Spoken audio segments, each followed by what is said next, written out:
In March, I flew to Chicago for the first time on a bursting wave of contentment, and I think happiness is chased too often. In a dopamine priority instant gratification viewer retention landscape, we're told in one way or another, your happiness is yet to come.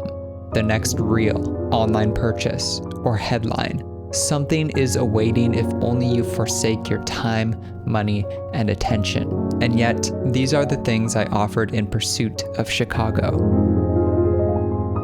Time spent on travel, money on accommodation, and attention. Well, that's just the thing, isn't it?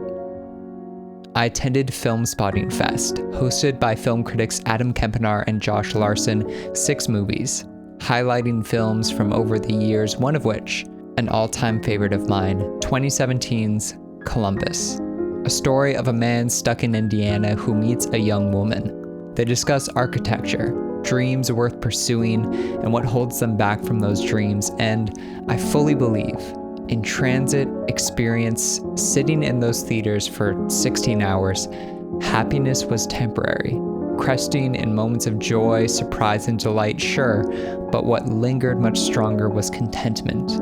I did not need this trip, but I wanted it.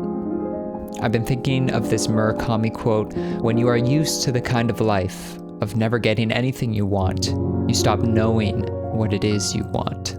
The priority being wanting something worthwhile. Capital gains have capital ends. They can be measured, valued, purchased, and sold, but experience, connection.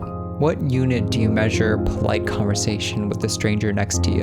And it turns out his name is Brian. And although you're 3,000 kilometers away from home, Brian lives one city over from yours and is familiar with your hometown, and you exchange emails.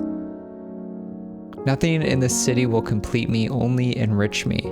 There are times in my life where I've only felt like half of myself, desperate that happiness should find me if some missing part presented itself, as if the pieces had been misplaced or stolen without my knowing, but that is not the case under contentment. When I'm content, I'm full. When I'm full, the world becomes strictly additive. Hello, blue waves, familiar like a postcard from home. Hello, Chicago train, sun-streaked chrome announcing your arrival, plastic wind tunnel bag, pretending to fly. I do that too. I walk these streets, and a scene from Columbus rings in my head. Not the crisis of attention, but the crisis of interest. Kids pay attention to things that interest them. The real question is, what interests them? Or us? Are we losing interest in things that matter? When happiness is peddled on corporate campaigns of what should matter, the ultimate rebellion is to turn inside, evaluate this life, and choose for yourself what does matter. Because when I know that, the indefinite search concludes and contentment arrives among nature, about in the city, with good company, sharing a meal, enjoying a book, watching a sunset, feeling the waves, seeing a bird, walking with friends,